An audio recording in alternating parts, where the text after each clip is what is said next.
and I'll do the intro and we'll get going. And yes, recording is happening, so everyone will be able to catch this if they missed it on the Green Party YouTube. So before we begin today, the Green Party would like to acknowledge that we're meeting on the indigenous lands of Turtle Island, the ancestral name for what is now called North America. I'm speaking to you today from the unceded land of the Coast Salish peoples, specifically the first people of Seattle, the Duwamish people, the original stewards of the land, past and present, and I honor with gratitude the land itself and the Duwamish tribe. For our 2023 keynote address, we're pleased to have climate scientist and award-winning author Peter Kalmus joining us today. Peter has written extensively on the dire effects of climate change, and you've read his articles in publications like The Guardian, The New York Times, and The Independent, amongst others. Peter's book, Being the Change, Live Well and Spark a Climate Revolution, has received multiple awards, including the Nautilus Book Award and the IPPY Outstanding Book of the Year Award. Like many of us, I first became aware of Peter's climate activism in 2022 when he and a group of colleagues and supporters made national headlines after chaining themselves to the JP Morgan Chase building in downtown Los Angeles, drawing attention to the fact that since the adoption of the Paris Agreement in 2015, JP Morgan Chase is at the top of the list of fossil fuel bankers, financing a staggering $434 billion in fossil fuel loans from 2016 through 2022. When I saw the level of collective action that he and his colleagues were engaged in, I knew Peter truly understood the scale of the climate catastrophe we're facing. A few notes before we begin. Please keep yourself muted during the presentation. We hope to have a 15 to 20-minute Q&A at the conclusion of this presentation. Please use the Q&A feature of the webinar to ask questions of Peter, and we'll pick some as time permits at the end of the presentation to ask. And so without any further ado, I am pleased to welcome Peter Kalmus to address the Green Party of the United States delegates and attendees of the 2023 annual national meeting. Peter, the floor is yours. Oh, thank you so much, Margaret. And it's quite interesting for me to be here since I'm a scientist. I'm a little nervous, so I'm just going to kind of feel my breath and try to stay in touch with the feeling of my butt sitting in the seat and so forth. But anyway, in a rational world, I wouldn't have to give this talk at all. In a rational world, policymakers would listen to the world scientists when they sounded such a huge alarm. But as you all know, and as more and more people are starting to realize, lust for money and profit has corrupted our society at the deepest level. It has corrupted the people with power in our society, so that we do not actually live in a rational society. As parents, as citizens, as humans, and as earthlings, our backs right now are against the wall because of global heating. We must rise up together. We must save what can still be saved. We must rise up and take power back from the corporate sociopaths who would continue burning down our Earth's habitability for profit until nothing is left. Make no mistake, this is actually a life or death fight. Sometimes it's hard to keep that in mind because every year, every day, actually, every second, things get a little bit worse, and it's very gradual, and we still have beautiful days. But as we've seen so far in 2023, the forests in the north burning and sending smoke for weeks and weeks over half the country, deadly floods, deadly heat waves. Things like this are going to continue getting worse just because of basic physics. I'm a scientist. I shouldn't feel the need to have to speak at political party meetings. I'm a very angry scientist, frustrated from almost 2 decades of sounding the alarm and being ignored. I feel frustrated and terrified and angry, and I'm grieving. But my message is one of the utmost urgency. I implore all humans everywhere, of every nationality, race, tribe, religion, political party, to rise up together against this madness of fossil fuel expansionism, and again, save what we can still save. I think of Earth as a spaceship Earth. Carl Sagan described it as a pale blue dot. It's the place where everything we've ever known and loved has happened. And we are losing it so rapidly on our watch. Every little bit of fossil fuel that we burn, every gallon of gas, every flight that's taken, every therm of natural gas, every little chunk of coal that gets sold by the fossil fuel industry and burned turns into carbon dioxide, goes into the atmosphere, and reflects back outgoing infrared radiation that otherwise would escape to space. So there's really two main ways that our planet interacts energetically with the rest of the universe: sunlight coming in and infrared radiation from the surface and from the atmosphere going out into space. That's been in balance for a long time, but now there's less infrared radiation that can get out, which means that the whole planet has to get to a hotter temperature and emit more of that infrared radiation to come back into balance with the incoming sunlight, which has stayed more or less constant. So that's a new energy balance eventually at a hotter temperature. Right now, we are at about 1.3, maybe 1.2 degrees Celsius, depending on exactly how you do the running average above pre-industrial. And this is already a very dangerous level, as we are learning. You guys probably feel very much along with me that we've entered a terrifying new reality, even at 1.3 degrees Celsius of global heating. In my opinion, 1.5 degrees Celsius was never a safe level. I think that unfortunately 1.5 degrees, so we're increasing at about a tenth of a degree every 5 years on the global mean, although there's no guarantee that that rate of increase is going to stay constant.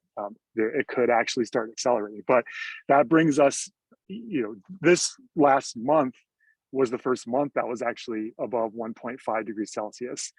But we'll basically be permanently above, we're on track to be permanently above 1.5 degrees in the early 2030s.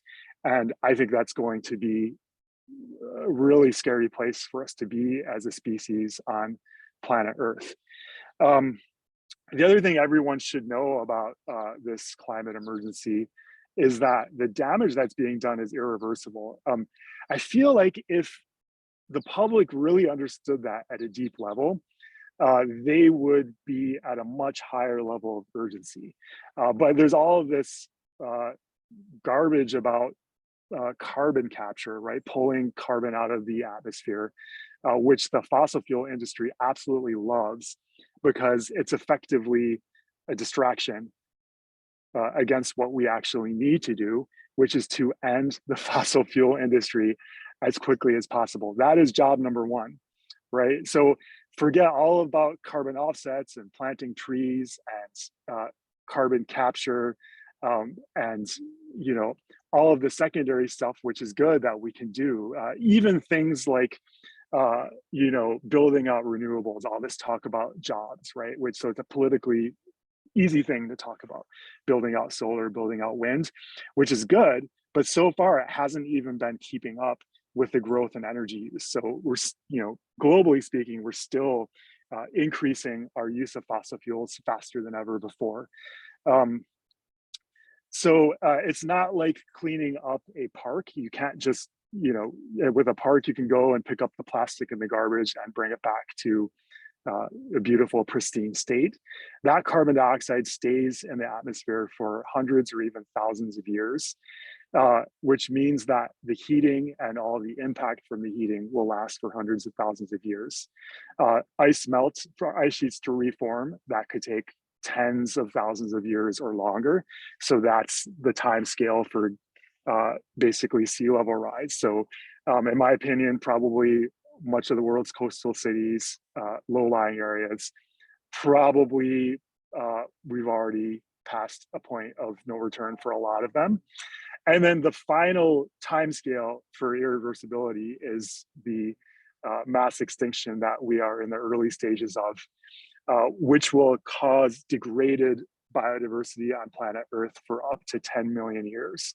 So that is the time scale in the fossil record from the previous mass extinctions that Earth has experienced in its 4.5 billion year history for the dip in biodiversity loss to recover fully.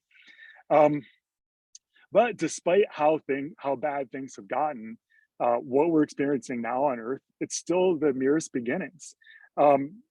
I am very afraid of extreme heat. It's my number one climate impact that I personally lose the most sleep over.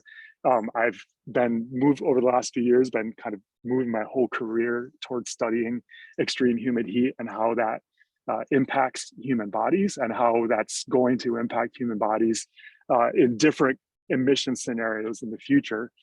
And I don't see really any way around heat waves that are capable of killing 1 million people or more now at this point. And what really frightens me is that global heating doesn't stop there just because we've attained that awful milestone of, for example, a heat wave in India or Pakistan that causes electricity to go out, and so causes all, no air conditioning anywhere, and at least 1 million people die. As long as we keep emitting fossil fuels, the planet will get even hotter and hotter and hotter until we start getting heat waves that could potentially kill 10 million people or even more. We're heading towards multiple simultaneous crop failures, which will lead to global food shortages and price spikes, which will increase world hunger. We're heading towards huge numbers of immigrants fleeing deadly hot tropics and trying to find, dying on the way, a lot of them, and trying to find refuge in other places in the global north, which has caused this problem. We risk global rise of authoritarianism. We risk nuclear war due to, for example, water shortages in parts of the world where the nations are not necessarily friendly toward each other and do have nuclear weapons. This is a complex, interconnected system of systems that we live in, that we call this civilization. And every little bit of fossil fuel we burn pushes the planet towards a hotter temperature, right? Which pushes a little bit more on these complex global systems, pushes on our water systems with drought and flooding, pushes on food systems and infrastructure systems and trade systems and insurance and economic systems, geopolitical systems. Pretty much everything that we depend on, 8 billion of us depend on spaceship Earth to live. Global heating is pushing harder and harder, a little bit harder every day, until inevitably these systems will start to fail, probably in very unpredictable ways, possibly earlier than any of us expect. If we stay on this insane path of expanding fossil fuels, which this nation is currently doing and which rich nations all over the world are currently doing, we are heading potentially towards billions of deaths, in my opinion. And I find it really strange that more people aren't saying that and sounding that alarm very loudly, because there's really no strong evidence to push back against that eventuality. I think there's a general sense, maybe even among a lot of climate scientists, that we might be, in some sense, in some kind of a new, scarier normal. But instead, it's a trend that just gets hotter and hotter so long as we keep burning these fossil fuels. And yet, corporate and world leaders, they continue to expand fossil fuels as quickly and as eagerly as possible. So we must rise up together and end this insanity. We have no other choice. The fossil fuel industry, as I think you know, has been actively lying for many, many decades, since perhaps the 1970s. They've been actively colluding to block action by bribing politicians of both parties. Work by Naomi Oreskes and Ben Franta and many other historians have found documents from Exxon and other oil majors. It's a smoking gun. They've known this whole time. And they consciously, intentionally, willfully made a decision to continue heating up this planet so that they could have profits. In the 1970s, when their scientists warned them where we were heading as a planet and that this was irreversible, they could have said, oh, they could have gotten together and said, wow, this is going to potentially take down life on planet Earth. Maybe for our kids' sake, maybe for the sake of life, maybe because it's the right thing, we should get together and figure out how to accelerate the transition away from fossil fuels, even though it might, we just can stick in these wells and basically print money from them. Maybe we shouldn't do that so much anymore. We're already filthy rich. Let's work with world leaders and transition to an economy that doesn't run on carbon dioxide and methane producing fossil fuels. They did not do that. They did precisely the opposite. It's hard for me to imagine anything more evil, but this is literally what they did. They got together and they colluded. They worked with some of the best publicists on the planet, some of the best marketers, to figure out how to spread disinformation, to basically discredit scientists and confuse the public so that the public didn't feel any urgency to end fossil fuels. And at the same time, they figured out that they could buy politicians dirt cheap. One of the things that makes me the most mad, actually, is this little thing that was hidden in a New York Times article a year or two ago, where Chuck Schumer, actually, a Democrat, took about $270,000 in one election cycle from the company that owns the Mountain Valley Pipeline. And look at how he's been working with Joe Manchin to every possible turn to get that fast tracked and get that permitted and get that deadly pipeline built. We're in a climate emergency, and these people are still fast tracking and building brand new fossil fuel infrastructure and pipelines that's going to plague us for the next 40 years. The investors, the banks, the insurance, the corporations, they all assume that, and they will fight as hard as they can to make sure these new projects last for their full lifetime so that they can get their full return on investment. It's absolute madness. And part of me feels like it's just so strange that anyone would sell our planet, would sell the world so cheaply. I mean, if you're going to do that, at least get a little bit more money for it. Even more recently in 2021, this is something shocking that I think the whole public should know. There was a congressional hearing where some great policymakers actually grilled 4 CEOs from oil majors. Darren Woods, the CEO of ExxonMobil. I think it's important to name some of these names because in my opinion, humanity will see them as criminals in the future. Michael Wirth, the CEO of Chevron, David Lawler, the CEO of BP America, and Gretchen Watkins, the president of Shell Oil. They stood in front of, well, virtually they went in front of Congress, which asked them point blank, will you stop lying and spreading disinformation? Will you stop blocking climate action? And they hemmed and they hawed and they spoke in legalese and word salad. And the congressional representative said, you're filibustering, so I take that as a no. So these CEOs literally said that they would continue intentionally, willfully spreading disinformation and doing what they can to prevent climate action. This is why we must rise up together against the capitalist death cult. Again, what other choice do we have? We risk losing everything.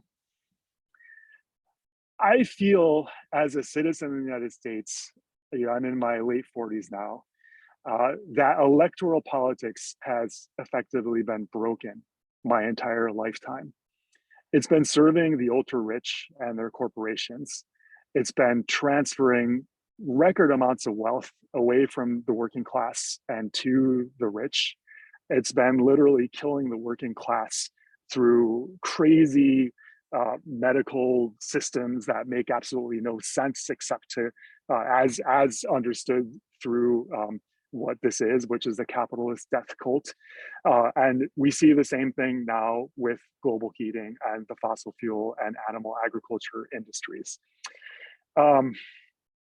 So it's very hard for me now in 2023 after having been a Bernie Sanders surrogate in 2020 and seeing what happened there. It's hard for me, honestly, to believe in electoral politics. We have, you know, well, I mean, you see the evidence of this corruption of the profit motive all around us, from the fact that the Democratic Party still, as far as I know, like their latest party platform actually still did not end fossil fuel subsidies, protected fossil fuel subsidies. So we're still sending money, public money, to the industry that's killing planet Earth. This Mountain Valley Pipeline, Biden recently begged the Supreme Court to overturn a stay that was preventing construction. So now construction can proceed. I think the Mountain Valley Pipeline for the rest of 2023 and probably into 2024 is going to be a major focal point for the climate movement. So let's all get out there and support the activists and do everything we can to stop this absolutely evil project, which should not be going forward. We all know that President Biden has been, at least in his first 2 years in office, approving drilling permits at an even faster rate than Trump did. And he's been kind of hiding behind the Inflation Reduction Act, which has been praised by those same fossil fuel CEOs. So they do not feel like that their business is threatened by the IRA. I think they probably feel that whether Republicans in office or Democrats in office, they're going to be fine. And if you look at the parts of the IRA that fund climate action, and you annualize that funding, it comes out to about 6% of what the United States spends on its military in 1 year. Despite his expansionist policies and despite the weakness of the IRA, when we're on the verge of losing an entire planet, Biden has been going around calling himself a climate champion. About a week ago, I wrote an op-ed in The Guardian urging something very, very obvious, which is for Biden to declare climate emergency. The next day, a journalist asked the press secretary on Air Force One about that op-ed, why Biden wouldn't declare a climate emergency. And she basically, the bar is so low. She basically said, well, we're the good party. The other party still hasn't even accepted that this is really happening. Right. So that's not enough. So we need to end fossil fuels as quickly as possible. This is the basic physics. It's brutal. It doesn't care about our politics. And the longer we have a fossil fuel industry, the more irreversible damage we do. It's as simple as that. And now in 2023, this summer, it seems that we have passed into a ferocious new phase of global heating. It's the place that back in 2006, when I first became a climate activist, when I was halfway through my PhD in physics, this is the moment I've been dreading, this level of global heating. Like so many other climate scientists and like so many other citizens and climate activists, I've seen this level of global heating coming. We've seen such crazy stuff this summer. Ocean temperatures going off the charts. I'm really afraid that we're going to lose coral reefs on planet Earth much sooner than we thought. So I've been doing some research on that, projecting from the climate models. And I am just shocked by what we're seeing so far this year in terms of ocean heat waves on land as well. A colleague of mine who is an expert in tropical rainforests told me that he feels that the Amazon rainforest has already passed the tipping point, which is it hit me like a gut punch. I can't believe that we're losing that cosmically precious ecosystem on our watch. It just kills me. Scientists who study ocean currents are talking about the Atlantic meridional overturning circulation shutting off much sooner than we thought it would potentially. There's evidence that it's weakening. And again, I just feel, it feels even worse than don't look up.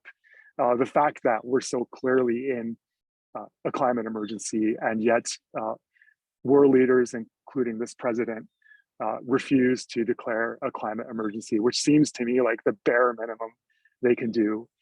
So I feel so much rage. I feel so much helplessness at the stubborn stupidity of our society. You know, I don't really hear a lot of people sounding that talking point of net zero by 2050 anymore. I wrote another article a couple of years ago that this is dangerously irresponsible. There's a problem with the net zero part, and there's a problem with the 2050 part. So net zero is that whole carbon capture thing. It leaves open that distracting possibility that we could somehow expect our children to clean up our mess from the atmosphere, which would take a huge amount of money, a huge amount of energy, while they are dealing with multiple crop failures and fires and floods and droughts and heat waves that we can barely even imagine right now. We would somehow expect them to find a way to build millions of these carbon capture facilities, and those facilities aren't even disclosing how much it costs for them to pull a ton out of the atmosphere of carbon dioxide, and they're having trouble right now storing that permanently in the ground. So it's basically techno-optimism and vaporware. And then 2050, I hope we can all agree now after the summer of 2023, that's way too slow.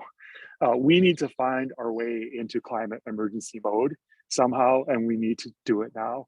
And we've been trying to do that with this ragtag grassroots movement without barely any funding, while state and federal governments and governments around the world have been increasing punitive laws to punish climate activists.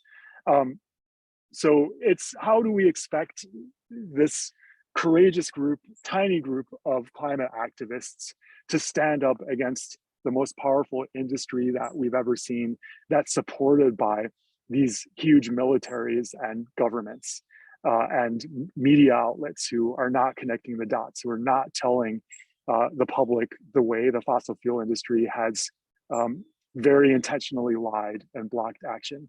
We need action from the White House. We need help from the federal government. There's so much that a president can do if they chose to do so. Using executive orders and federal agency rules without even needing to involve this absolute failure of a Congress.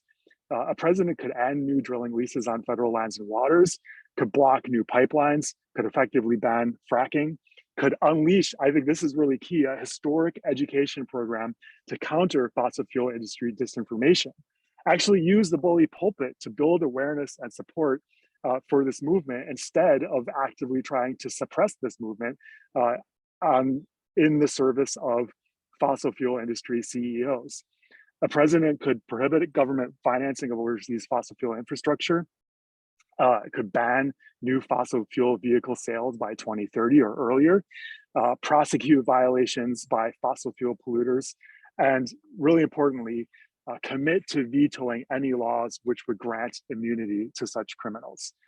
That's just through executive orders without declaring a climate emergency. But climate emergency declaration would unleash additional powers, such as banning all oil, gas, and coal exports, banning even private overseas fossil fuel investment, further accelerating renewable energy buildout on scales we haven't seen since the mobilization for the Second World War. And declaring climate emergency would send symbolically an unmistakable signal to global markets and the nations of the world, to investors who are still living in the past, to universities that have been shamefully slow to divest, to media outlets that have failed to connect the dots, and to all of the dangerously lagging institutions of our society. It would be a desperately needed win for climate activists as well, who I can tell you are feeling exhausted, feeling discouraged, who need reinforcements and who need some victories.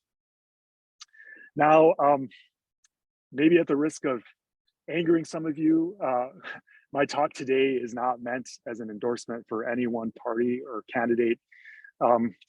If the Democrats or the Republicans had invited me to speak, it would have been much the same talk, but probably a lot angrier because I feel really furious at both parties. Both of them have shown a limitless capacity to expand fossil fuels, though with really different flavors of that expansionism. The one party through the deepest and most hateful ignorance, the other party through reckless, willful disregard of the science they claim to know. As a scientist, it's not actually clear to me which of those is worse. Both ways of disregarding reality are deeply repugnant to me and go completely against the grain of my nature in very different ways. The hateful, incurious ignorance of Republicans is a key characteristic of fascists, while the willful disregard of known long-term consequences, which scientists have been warning about for many, many decades, and the death of poor people, and they're wrong to think that it will only be poor people, but I do think that's what they still believe. This is a key characteristic of the corporate capitalist colonialist cult. And yes, to address the elephant in the room, I'm obviously deeply concerned by the possibility of another Trump presidency, as anyone who opposes fascism should be. But I'm also, frankly, deeply concerned about another Biden presidency. I feel that Biden pretty clearly had the last opportunity of any president to keep the world under 1.5 degrees of global heating. Tragically, he chose to squander that opportunity. He might have not made it, even if he'd done his best to prevent going past 1.5 degrees Celsius, but instead of trying, he did, as far as I can tell, pretty much everything he possibly could to expand fossil fuels. At least to me, he shows no signs of pivoting to become the sort of visionary climate president the planet desperately needs. And then finally, ranked choice voting is only the law of the land in 2 states. And it's hard for me to imagine a third party candidate in the White House until we do have widespread ranked choice voting. So, it's not great news, but maybe I can now pivot to giving a little bit of advice. Again, with the caveat that I'm just a scientist, but I think probably preaching to the choir, push ranked choice voting every chance you get. I feel like it's the key way to fix electoral politics. And of course, both of the corporate parties will fight it tooth and nail. I think we need a working class Green Party, sort of Green Labor Party. And I think the climate movement has to merge with the labor movement. That's, I think, the next big thing that needs to come. These two movements should become the same thing, an anti-billionaire and corporate elite who is destroying Earth movement. So we need to realize, working class on the left side of the spectrum and on the right side of the spectrum, that we all need a livable planet, and that the ultra rich are destroying it for all of us. So somehow, despite the essentially destruction of the labor movement, which we've lived through in the 21st century, while wealth has been transferred away from the working class and toward the ultra rich, somehow we still need to rise up together against the real enemy, the rich sociopaths. And it's easy to rattle off a lot of specific policies. The problem isn't coming up with those policies. The problem is that the people in power don't want to implement them and aren't being held to account right now, so they can get away without implementing them. But it's a no-brainer to end private jets and luxury yachts. I was arrested one time at a private jet terminal because I think that's something we can all get behind. I think we should also ban frequent flyer programs, which is something that people don't say as often. All world leaders should declare a climate emergency and transition into a wartime scale mobilization. We need to end building new fossil fuel infrastructure immediately. We need to adopt fossil fuel non-proliferation international treaty. and end the fossil fuel money pipeline. We do need to end industrial animal agriculture, which would mean not zero meat eating, but a lot less meat eating for most people.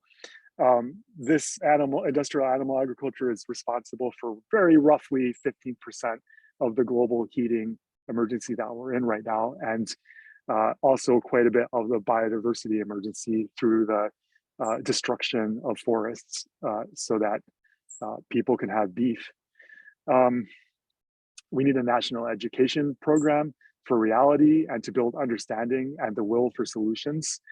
We need laws making it illegal for media outlets and for corporations to spread disinformation so easily. I think it should be personally a one-strike policy. So if a media corporation or any other corporation is proven to have knowingly lied, that's it. They don't exist anymore. We also need to end corporate personhood. Obviously, that's just insane. We need accountability for fossil fuel criminals such as executives and lobbyists who, as I said before, knew that they were profiting off of the irreversible destruction of the only place in the universe we know that has life, the habitability of that place. And I believe they should be held personally accountable. We need to ramp down commercial aviation, which to me is like a litmus test for whether or not society has entered climate emergency mode. So as long as commercial aviation is growing exponentially as it is right now, and as long as it's considered cool to post about your flights on Instagram as opposed to a source of shame, it will mean that we have not yet revoked the fossil fuel industry and the aviation industry and the animal agriculture industry's social license. And we have not yet transitioned into climate emergency mode. And rich countries must provide climate justice to poor countries who have polluted the least. We need to figure out how to support general strikes through mutual aid. And then crucially, and I don't think this is spoken about enough either, all of these policies to transition away from fossil fuels must protect the working class as a practical matter. Otherwise, if they make the life of working class person harder, if they can't feed their families, if they can't get themselves to work, then they will fight against those policies and they will work to elect people who don't want to have climate action. So that's a lot, but obviously the corporate leaders in control have made it clear that they'll dredge up every last bit of fossil fuel they can. And they're literally hell-bent on taking down life on Earth to a deeply degraded state, as I said, for millions of years. So I believe the grassroots climate/labor movement is the only way forward, and it must become more powerful than the fossil fuel industry. We need all hands on deck. We need all sorts of tactics, including civil disobedience, nonviolent climate disobedience. We need to remember that the movement is in flux. More people are joining now than ever before. I do feel that the summer of 2023 is taking us closer to the social tipping point that I know we've all been pushing for so long. More young people are understanding that this is a life or death struggle, and they are rising up together, and they are experimenting with new tactics. I think it's important for us to keep in mind a perspective of a young person in 2030, or maybe in 2040, or maybe in 2050. What will they wish that we did today? What will they wish climate activists had done? I do believe that so far, climate activists in general have been far too polite. The planet, to conclude, the planet is crying out for visionary leadership. I think we all have started to share a vision for a better future, a future with a lot more community, a future where our economic systems, the way we organize ourselves as a species, shift away from this madness of profit just for the few and toward a goal of flourishing for all.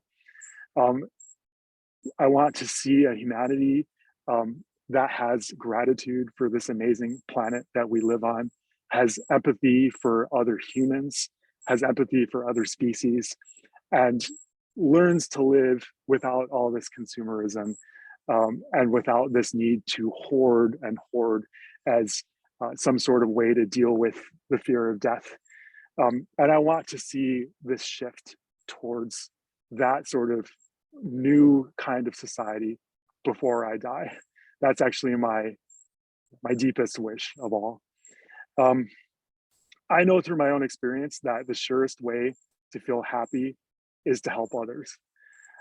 This simple observation branches out into the future in very profound ways. I feel it's the path forward to coming out of Earth breakdown, to coming out of warfare, to coming out of inequality, to coming out of injustice.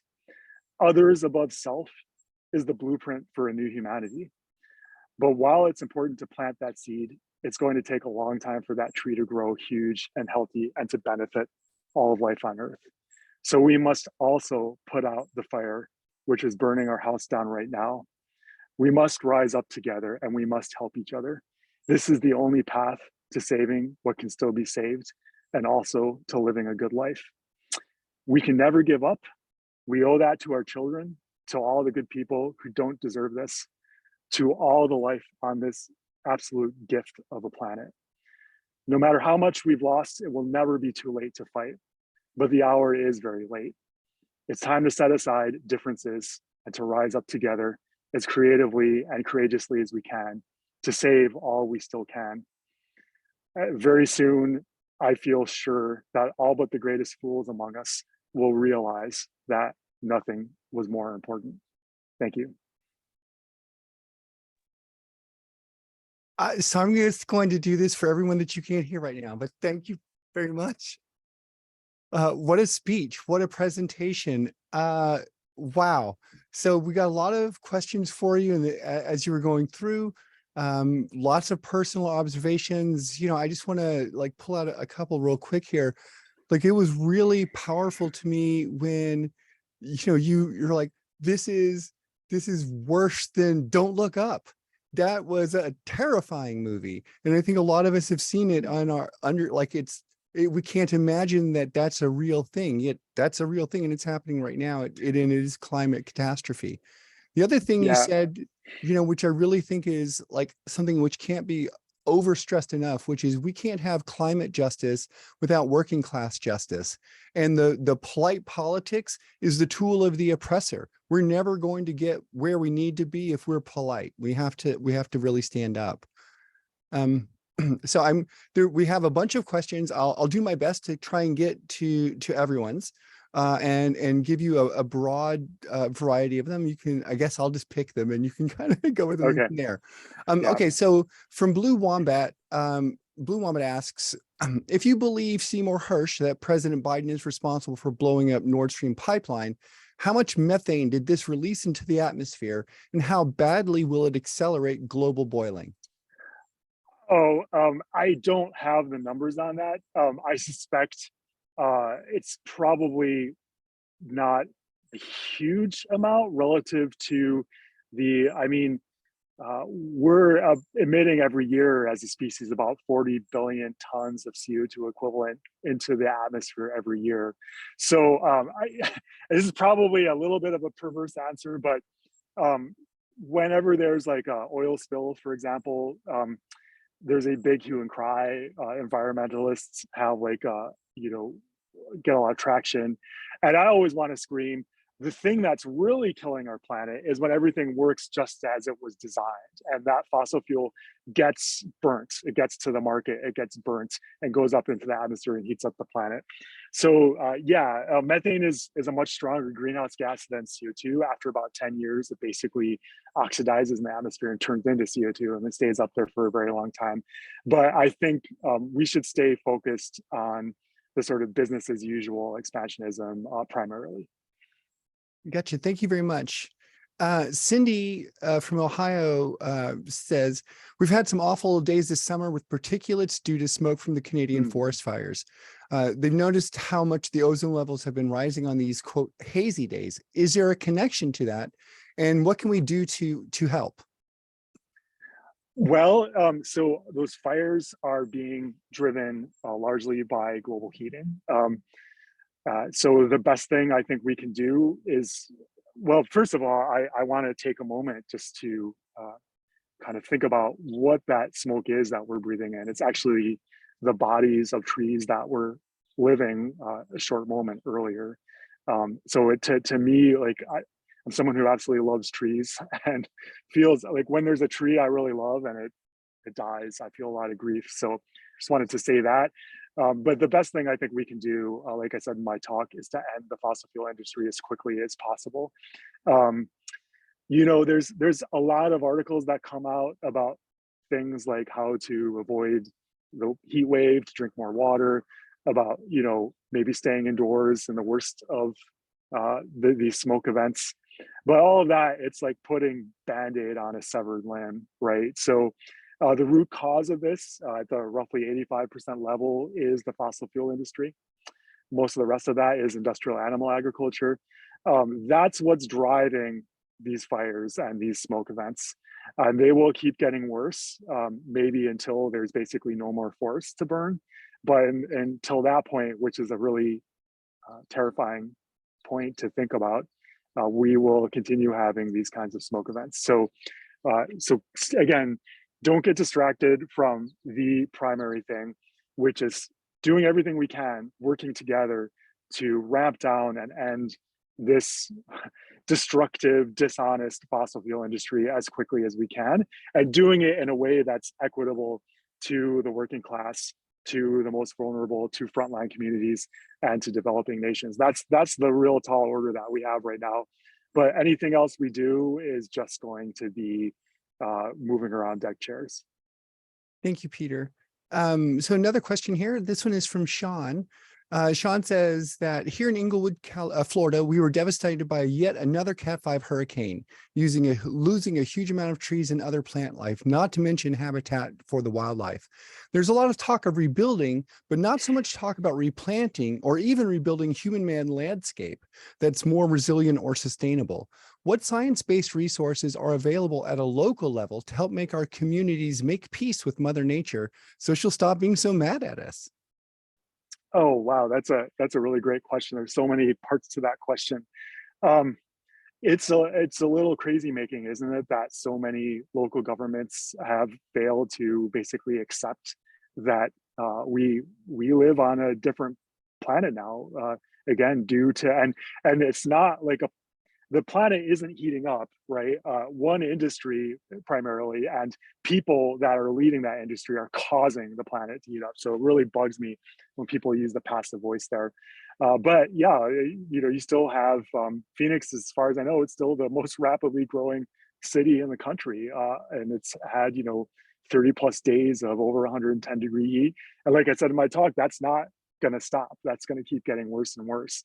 And the same thing in parts of Florida, right? We need new zoning laws.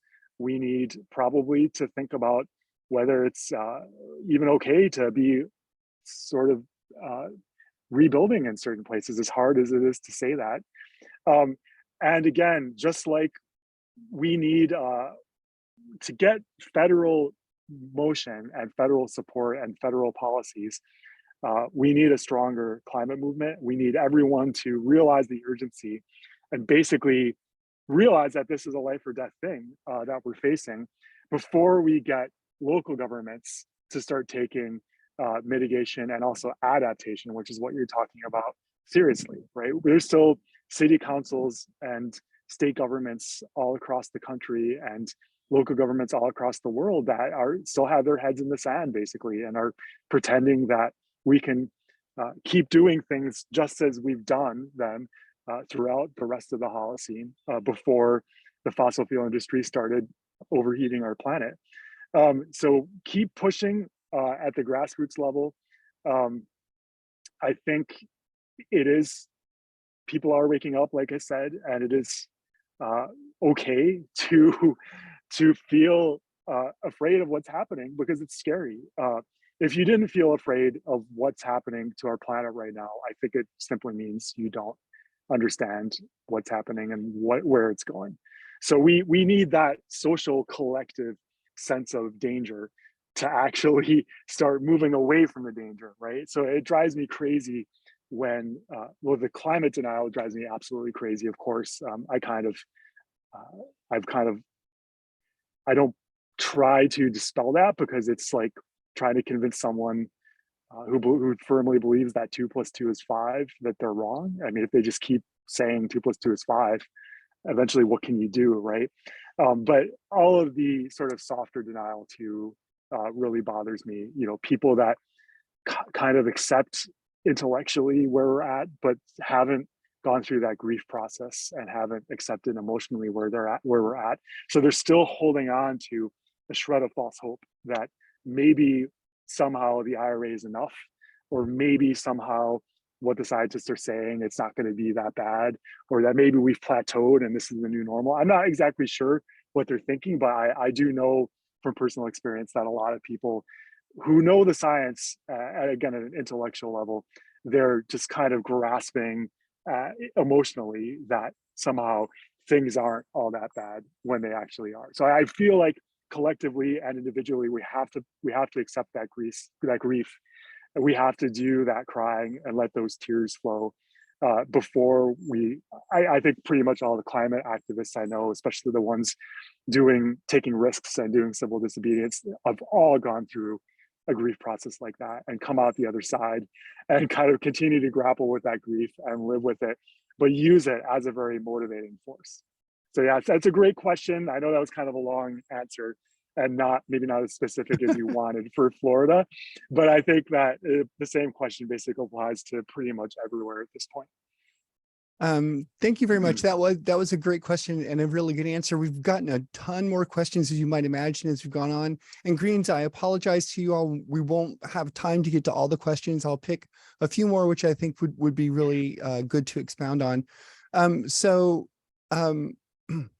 Do a lightning round, Margaret. I'll try to answer fast. You're going to try. Okay, lightning round. So Dr. West would like to know, what do you think the prospects are for a Labor Green alliance? I think they're really good. I don't know quite how that is going to unfold or quite how to make that happen. But we in the climate movement have been starting to talk to labor leaders and vice versa. Personally, for me, it's still very early stages there. But I think that we share a common danger, a common foe, which is basically killing us, both on the climate side and on the labor side. And so somehow we have to make that happen. And I do think the prospects are good. And I expect to see that. I hope that starts happening even this year. So I think we should all be pushing for that and talking about making that happen. Thank you. There are several questions here from folks regarding agroecology and alternative and regenerative agriculture and ending the meat murder market. So I'm going to combine those all together, I guess, into one question.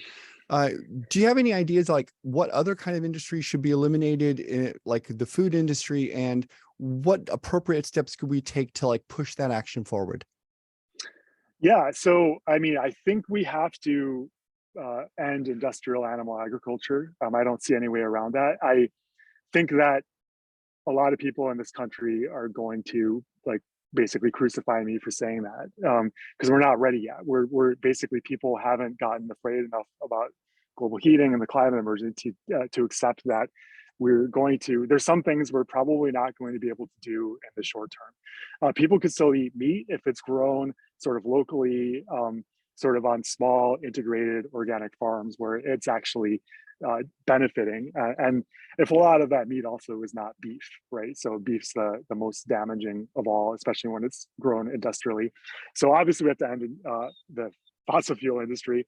We have to end commercial aviation as it exists now, because we don't know how to fly across oceans without fossil fuels. There's just not enough vegetable oil, which can be converted into biofuel, but there's not enough of it. So maybe super rich people could still fly on that without kind of producing more fossil carbon dioxide.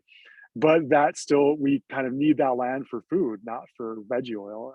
I don't know if there's just not enough waste veggie oil. Hydrogen, electric planes, they could come eventually, but not for a very long time. So we're in an emergency right now. We have to deal with what we have now.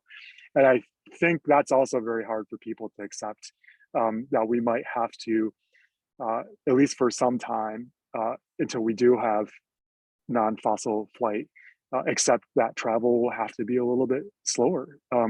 Like we used to travel before planes. And maybe in a way that's kind of good because I think that slows the pace of life down. Our trips will be longer and more intentional. We'll stay at destinations longer and kind of, absorb the culture more. Maybe our sort of bosses and the corporate culture will have to change to give us more vacation. I mean, we're working ourselves to nub right now in all these bullshit jobs, right? So maybe slower travel is not the horrible thing that a lot of people assume it would be. Yeah, you're not wrong. I think it would be nice to travel a bit on the slow side of life, maybe in the slow lane. A bit of a lighthearted question, perhaps in a sense, but when do you think Mar-a-Lago is going to be underwater? Yeah, so as a climate scientist, it's really hard to give years to those kinds of things.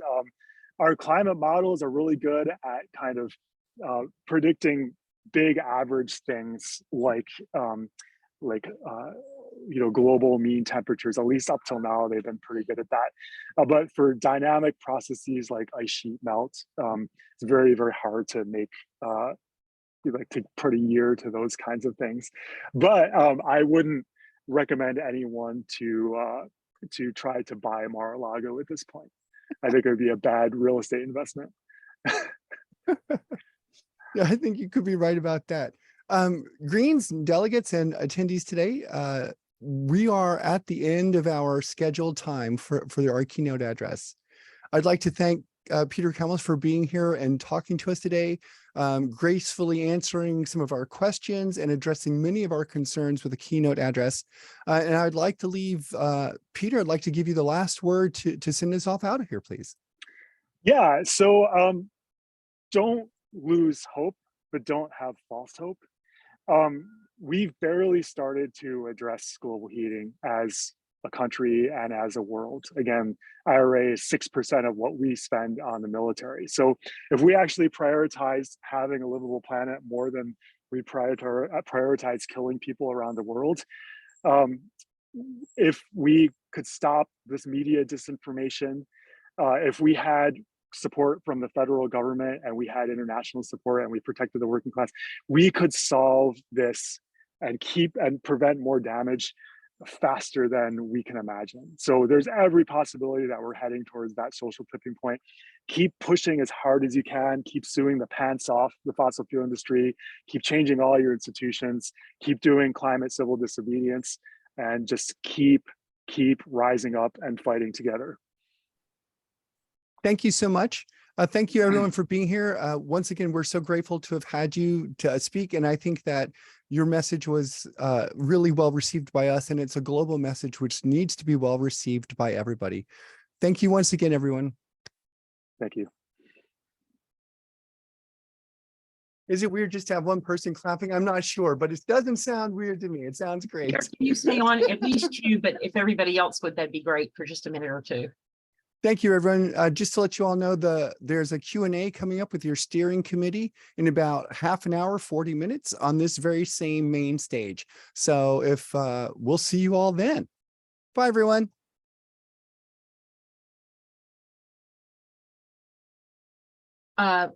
Peter left. Peter did leave. Oh, I want to offer him an honorarium. He took his day off. Peter, are you there? Guess not.